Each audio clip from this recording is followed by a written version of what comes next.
이 시간에 주시는 하나님의 말씀은 신명기 5장 16절 말씀과 에베소서 6장 1절로 4절 말씀입니다. 신명기 5장 16절 말씀 구약성경 269쪽에 있습니다. 우리 함께 한 목소리로 합독합니다. 너는 내 하나님 여호와께서 명령한 대로 내 부모를 공경하라. 그리하면 내 하나님 여호와가 내게 준 땅에서 내 생명이 길고 복을 누리리라. 아멘. 에베소서 6장 1절로 4절 말씀 신약성경 316쪽에 있습니다. 우리 한 목소리로 합독하겠습니다. 자녀들아 주 안에서 너희 부모에게 순종하라. 이것이 옳으니라. 내 아버지와 어머니를 공경하라. 이것은 약속이 있는 첫 계명이니 이로써 내가 잘되고 땅에서 장수하리라. 또 아들아 너희 자녀를 노엽게 하지 말고 오직 주의 교훈과 훈계로 양육하라. 아멘. 우리가 살아가는 세상은 지켜야 할 도리가 있고 또 윤리가 있지요. 도덕과 윤리가 있다는 것은 사람이 사람답게 살기 위해서는 그것들을 행해야 된다는 거예요. 유교에서는 그 사람이 행해야 할 기본적인 것들을 요약해 놓은 게 있는데 이게 삼강오륜이에요. 그죠? 여러분 다 들어보셨을 것입니다. 이 삼강오륜은 유교의 도덕적 사상의 기본이 되는 것으로 임금과 신하, 어버이와 자식, 남편과 아내, 어른과 아이, 법간의 사이에서 지켜야 되고 마땅히 행해야 할 것들을 이야기해요. 그러나 현대 문명이 발전하면서 도시화되면서 현대 문명 속에서 점점 이 사람이 마땅히 해야 할 도리, 자세가 점점 사라지고 있어요. 이렇게 되는 이유는 물질 만능주의 때문입니다. 그다음에 사치스러움, 소비주의 때문에 이런 것들은 극단적인 개인주의 때문에 일어나는 일이에요. 또한 이러한 개인주의는 가정의 기능을 점점 상실케 합니다. 가족 간의 끈끈한 정을 해체시키고 있어요. 그것들이 점점 빠르게 진행되고 있는 것을 우리가 자연스럽게 느끼고 있지 않습니까? 이혼율의 증가, 그것이 또 한 모습이죠. 이혼이 나쁜 것은 아닙니다. 살다 보면 안 맞으면 막 지지고 볶고 싸우고 해마다 막 던지고 깨지고 그렇게 살기보다는 또 따로 살아보는 것도 괜찮잖아요. 근데 저는 그런 것 같아요. 그리스도인이라면 우리가 하나님 말씀 안에서 이혼을 좀 더 심각하게 고민해야 돼요. 뿐만 아니라 어린 자녀가 있는 부모들은 정말 고민해야 돼요. 아이들에게 상처를 주고 아픔을 주고 그러니까 영혼이 가거든요. 쉽게 겉으로는 치유가 될지 모르면 그 영혼 깊이 그 상처가 안 오죠. 또한 요즘 신침참게 뉴스화되는 자녀학대와 폭력 예전에도 있었지요. 하지만요 지금은 사회적인 문제가 되고 있어요. 얼마 전에 동생이 누나를 죽이고 동생이 누나인 척 부모에게 행세를 했어요. 톡도 보내고 이렇게 지금 가족의 갈등이 정말 도를 넘어서고 있어요. 어떻게 해야 될지 모르겠어요. 그래서 이런 상황 때문에 많은 사람들이 가정과 가족의 중요성을 더욱 강조한 시대예요. 그만큼 가족이 많이 깨지고 상처 입고 해체되었기 때문에 더욱 가정을 세워야 된다. 더욱 하나 되어야 된다라고 더 크게 많이 주장하고 있습니다. 가족이 온전치 않다는 건 어떨 수 없는 걸지 모릅니다. 성경에 등장하는 가정들도 온전하지 않았거든요. 믿음의 조상이라고 하는 아브라함의 가정들이 온전하지 않았습니다. 어떤 사건이 있었냐면요. 상속 문제로 갈등이 생겼어요. 그러니까 물론 소자이긴 하지만 이스마엘 장자를 내쫓아버립니다. 참 슬픈 일이죠. 이삭의 가정은 어떻습니까? 아들 둘이에요. 쌍둥이에요. 그런데 정말 동생은 형 것을 훔치고 형은 동생을 죽이려고 하는. 왜 이렇게 됐어요? 아버지는 큰아들을 사랑하고 어머니는 작은 아들을 편애하는 이런 온전하지 못한 모습 때문에 이런 가정이 되고 있는 거죠. 야곱의 가정은 또 어떻습니까? 형들이 동생을 죽이려고 합니다. 기분이 나빠요. 왜 기분이 나쁘죠? 그 꿈 얘기를 했기 때문입니까? 아니에요. 아버지가 다른 형들 많이 있는데 특별하게 요셉을 편애하는 거예요. 그만 더 사랑하는 거예요. 그러니까 형들이 화가 날 수밖에 없지. 성경의 가정들도 이렇게 온전하지 않아요. 그럴 수밖에 없어요. 아담이 타락한 이후에 우리의 공동체는요, 온전하고 완전할 수가 없어요. 항상 무언가 부족하고 무언가 문제가 있고 아픔이 있고 상처가 있을 수밖에 없는 거예요. 그게 우리가 살아가는 세상의 공동체다. 그런데 이런 공동체를 향해서 하나님이 우리에게 오늘도 말씀하세요. 왜 말씀하시냐면 우리가 더 즐겁고 행복하고 기쁜 공동체를 만들어 가기를 원해요. 특별히 우리 가정의 공동체가 더 행복하고 더 즐겁고 더 좋은 공동체가 되기를 원하시기 때문에 하나님 오늘도 우리에게 말씀하세요. 주님이 원하시는 그런 가정이 되게 하기 위하여서 오늘 주님이 말씀하시는데 그 첫 번째가 뭐냐면 내 부모를 공경하라는 거지. 자녀들에게, 자녀된 자들에게 주시는 하나님의 말씀. 이 설교는 우리가 가정이라는 건 계속 듣는 말씀이에요. 그런데 하나님 왜 계속 말씀하실까? 우리가 온전하고 완전하게 부모를 공경하지 못하기 때문에. 우리 중에는 부모님이 안 계신 분들도 있을 거예요.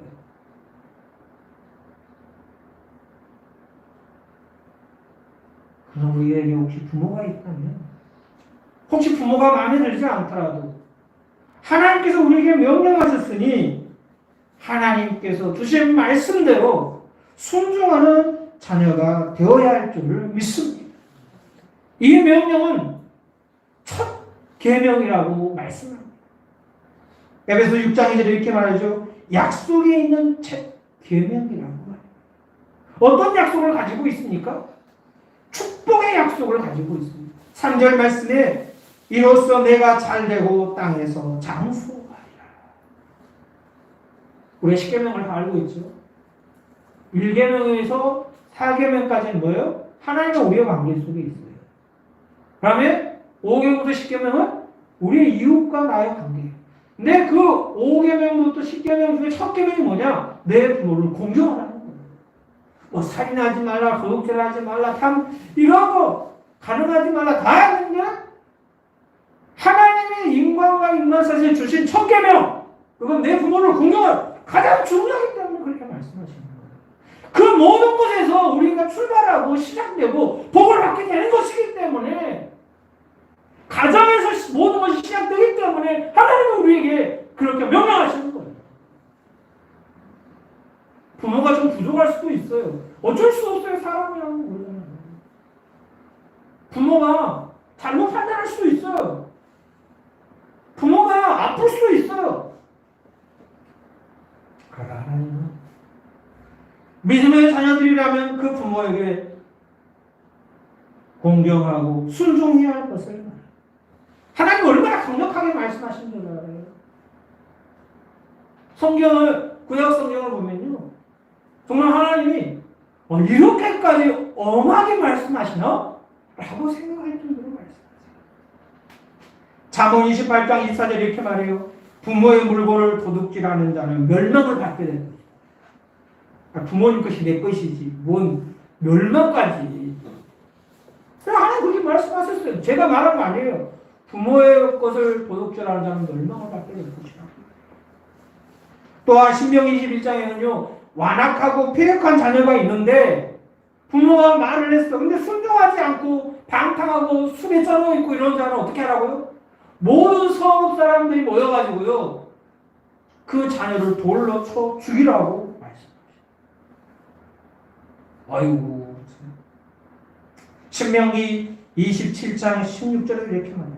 부모를 경홀히 여기는 자는 저주를 받을 것이다. 저주를 받을. 또한 출애굽기 21장 17절에 이렇게 말하며 자기의 아버지와 어머니를 저주하는 자는 반드시 죽일지니라. 하나님이 얼마나 강력하게 말씀하신지 알겠지. 하나님이 부모를 공경하면 복에 복을 주겠다고 말씀하시지만 부모를 괴롭히고 순종하지 아니하고 그에게 부모를 학대하고 홀대하는 자들에게는 엄한 벌을 내리시겠다고 하나님은 말씀하십니다. 그러면 우리는 하나님 말씀에 따라서 부모를 공경해야 돼요. 근데 이렇게 부모를 공경하는데 조건이 붙어 있어요. 오늘 6장 1절에 에베소 6장 1절에 자녀들아 어디 안에서? 주 안에서라고 말씀하세요. 주 안에서. 윤리보다 도덕보다 더 큰 것이 하나님의 말씀입니다. 이걸 우리가 분명해야 해요. 우리가 자녀로서 부모를 공경하고 순종하는 것은 하나님을 기쁘시게 하는 일이죠. 하지만 부모가 하나님을 거절하고 우리의 신앙을 해방하고 방해하면 우리는 먼저 부모의 뜻에 순복하기보다는 하나님의 뜻에 순복해야 돼요. 그리고 우리는 부모를 어떻게 해요? 대접하고 버려야 됩니다. 결국 그렇지 않아요. 하나님의 뜻에 부모가 상반된다고 마귀가 되나요? 그렇지 않아요. 부모를 버려야 되나? 그렇지 않아요. 이건 누구를 버리고 안 버리고의 문제가 아니고 우선순위를 세우는 거예요. 여러분도 다 우선순위가 있지요. 1번 아들, 2번 딸, 뭐 이런가요? 1번 남편, 이건 아닌 것 같고 뭐 아니면 1번 통장, 2번 건강 이런가요? 하나 우선순위가 있어요. 그러면 우선순위가 있을 때 어떻게 해요? 1번 때문에 2번을 버리나요? 그러지 않지요. 1번을 가장 소중하게 여기고 2번은 좀 더 소중하게, 덜 소중하게 여기는 거예요. 3번도 있고 4번. 우리가 10번까지 있다고 생각하고 그러면 10번 이하에 있는 걸 버리나요? 그렇지 않아요. 물론 우리 삶에서 버려야 할 것도 있지만 우리 우선순위에 드는 것들은요. 사랑하는 뭐예요? 강도가 다른 거예요. 우리가 우선순위를 세운다는 것은 하나님을 제일 사랑하는 거예요. 그 다음에 뭐예요? 부모에게 순종하는 거예요. 디모데전서 5장 8절에 이렇게 말씀하세요. 누구든지 자기 친족, 특히 자기 가족을 돌보지 아니하면 믿음을 어떻게 하는 자라고요? 배반하는 자예요. 무엇보다 더 나쁜 사람이라고요? 불신자보다 악한 사람이에요. 성령이 충돌하나요? 그렇지 않아요. 우선순위를 세워요. 우리가 가족을 사랑하고요. 친족을 돌봐야 돼요. 그건 하나님께서 우리에게 당연하게 여기시는 거예요. 하지만 가족과 하나님이 충돌할 때는 가족도 사랑하지만 더 하나님을 사랑해야 돼요. 사랑하는 여러분, 주님이 원하는 가정을 위하여 부모를 공경하고 효를 다하는 자녀들이 되기를 주님의 이름으로 축복합니다. 그래서 여러분의 부모가 여러분에게 징계와 저주의 통로가 아니라 부모가 여러분에게 축복의 통로가 되기를 주님의 이름으로 축복합니다. 주님이 원하는 가정을 만들기 위해서 오늘 부모님 하나님은 자녀들에게 말씀할 뿐만 아니라 부모들에게도 말씀하시지요. 우리가 흔히 이런 이야기를 듣죠. 문제 자녀는 없고 문제 부모는 있다.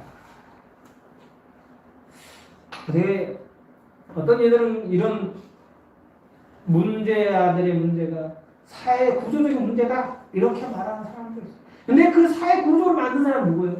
어른들이에요. 기득권을 갖고 있는 어른들이잖아요. 특별히 뭐예요? 부모들. 그래서 문제를 만드는 아이보다는 문제를 가지고 있는 부모 때문에 문제가 되는 것이죠. 이런 시대 속에서 우리가 그리스도의 부모로서는 어떻게 해야 될까요? 여러분 자녀는 뭘 남겨주기를 원하세요? 부모인 분도 있고 앞으로 부모가 될 사람도 있고, 솔직히 부모가 된 사람들은 이미 지나니까 좀 덜하지만 앞으로 부모가 될 사람들은 더 고민을 많이 해요. 왜냐하면 더 예수 믿기 힘든 세상이 되고 하잖아요. 제가 볼 때는 그래요. 저 어릴 때는 그래도 예수 믿기가 좀 쉬웠어요. 근데 코로나 때문에 더 예수 믿기가 어려운 시대가 되고 하잖아요. 물질 많이 늘고 돈이면 다 된다는 세상 속에서 하나님과 물질을 정말 섬길 수 없는 그런 시대에 살 텐데 점점 더 어렵잖아요. 예수 믿는 것이 정말 하찮은 일이고 세상을 구별하고 사는 게 너무너무 힘든 세상이에요. 이런 세상에서 우리의 자녀들을 바로 세우기 위해서 우리 부모된 우리가 바른 믿음과 가치를 갖지 않는다면 우리의 자녀들이 더 힘든 세상을 살 수밖에 없어요. 우리에게 있어서 최고의 가치가 무엇입니까? 여러분에게 있어서 최고의 가치가 무엇입니까? 믿는 자로서 우리의 부모된 우리가 가지는 최고의 가치가 무엇입니까? 여러분, 예수 그리스도가 여러분의 최고의 가치이십니까? 정말 그렇게 믿고 고백하십니까? 그렇다면 그것들을 여러분의 자녀에게 남겨주시기를 바랍니다. 우리가 자주 듣는 말 속에 자녀는 부모의 말을 통해 양육되는 것이 아니라 부모의 뒷모습을 보면서 자란다라고 했습니다. 내가 아무리 입으로 떠들어도 내 행동이 다르면 아이들은 부모의 말을 믿지 않아요. 부모들이 아무리 자녀를 믿음으로 잘 양육하려면 부모가 말하는 거 행동이 다르면 아이들은 고개를 저을 수밖에 없어요. 저도 그래요. 부모이기 때문에 그런 점이 어려워요. 근데 부모는 언제할 수는 없잖아요. 부모가 사는 거거든요. 아담이 타락한 이후에 태어난 모든 사람들은 그저 그렇게 부족한 부모예요. 그럼에도 불구하고 우리의 부모된 자들은 믿음으로 고백하고 내가 가지고 있는 최고의 가치가 무엇인지를 우리의 자녀들에게 보여주어야 하고 깨닫게 해야 하는 사명이 있는 자들이 크리스찬 부모입니다. 우리가 우리의 자녀들에게 이런 가치를 가지고 남겨줘야 할 것은 무엇입니까? 그것은 하나님의 말씀. 내 말이 아무리 좋아도 하나님의 말씀에 부족합니다.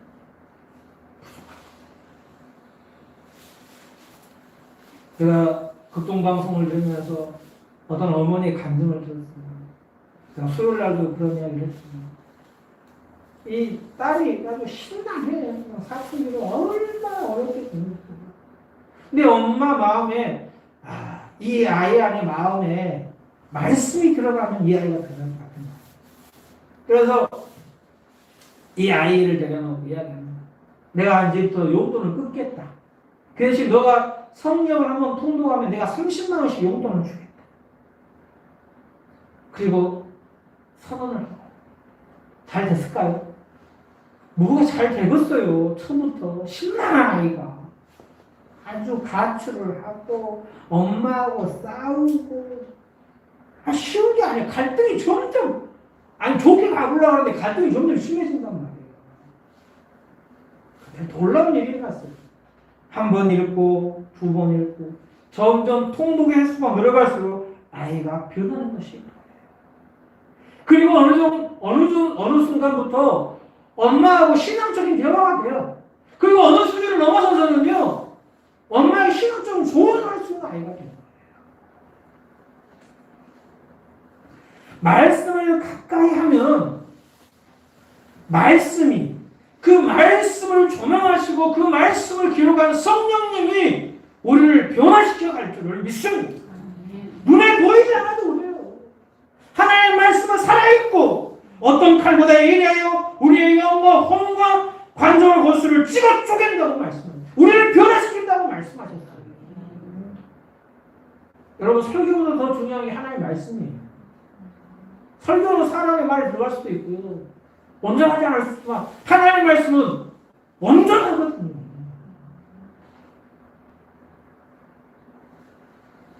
아이스 아메리카노를 좋아하는 사람들이 하는 말이 있어요. 겨울에 얼어 죽어도 아이스 아메리카노. 얼어 죽어도 얼음 든 커피를 마시겠다는 거예요. 오늘 우리에게 그런 어떤 각오가 필요해요. 내가 얼어 죽어도 성경하고 얼어 죽겠다. 이런 마음이 필요한 거예요. 그리고 커피를 잘 내주십니다. 커피를 정말 좋아하는 사람들은요, 커피 원액을 마시잖아요. 이 물에 탄 커피는 커피가 아니에요. 하나님의 말씀이 원액이에요. 우리가 성경 말씀, 그 날것이 어렵고 힘들고 먹기 벅차지만 그것을 먹을 때 그 말씀 속에서 역사가 일어나고 성령님께서 우리를 변화시키고 우리의 가정을 변화시키며 우리의 자녀들을 변화시켜 갈 줄을 믿습니다. 이게 하나님의 능력이지. 오늘 우리가 하나님의 말씀 나도 먹고 우리의 자녀들에게 먹이기를 원합니다. 그래서 우리 자녀들이 말씀의 굳건히 서는 자녀가 되기를 주님의 이름으로 축복합니다. 한 가지 더 말씀드리자면 우리의 자녀들이 있어야 할 자리가 어딘지를 알도록 가르쳐야 합니다. 슈바이처 박사가 기차를 타고 어딘가를 가고 기자들이 막 모여가지고 그 슈바이처 박사가 유튜브를 그래서 특종실에 가봤어요. 근데 없어요. 6등실에 가봤어요. 없어요. 2등실, 3등실까지 찾아가는데 없어요. 아, 이 기차에 타지 않나 보다. 그리고 기사를 다 돌아갔어요. 근데 한 명 기자가 일반실에 가봤어요. 근데 슈바이처 박사 거기서 진료를 하고 있는 거예요. 그래서 기자가 하니까 왜 여기 계십니까? 특등실로 가시지요. 아니면 2등실, 1등실로 가시죠. 이렇게 말해요. 근데 슈바이처 박사가 이렇게 말합니다. 특등실이나 1등실이나 2등실은 제가 필요 없습니다. 하지만 이곳엔 제가 필요합니다. 이곳에는 내가 있어야 할 자리입니다. 우리의 자녀들이 그리스도인으로서 마땅히 있어야 할 자리가 어디일까요? 우리는 그것을 가르치는 부모가 되어야 됩니다. 그러기 위해서 먼저 우리가 있어야 할 자리에 있어야지.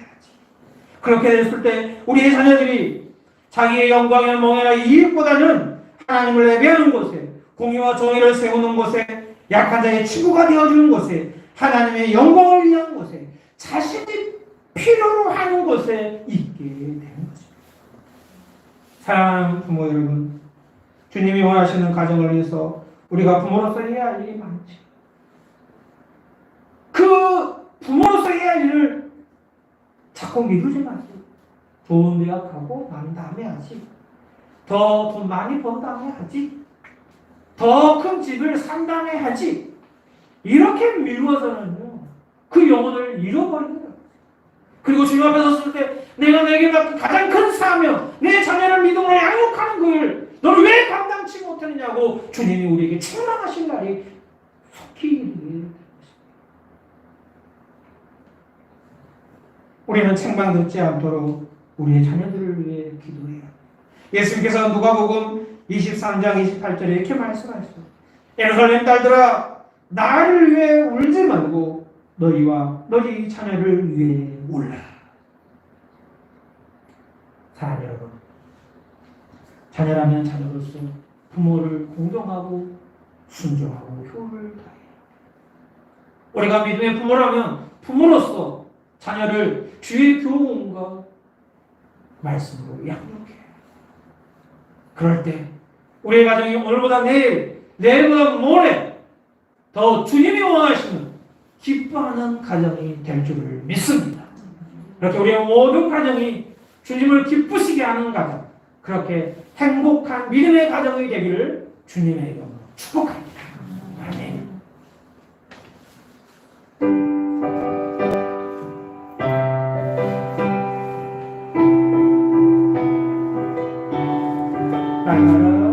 날마다 주님을 의지하는 우리 가족 복되어라. 다 함께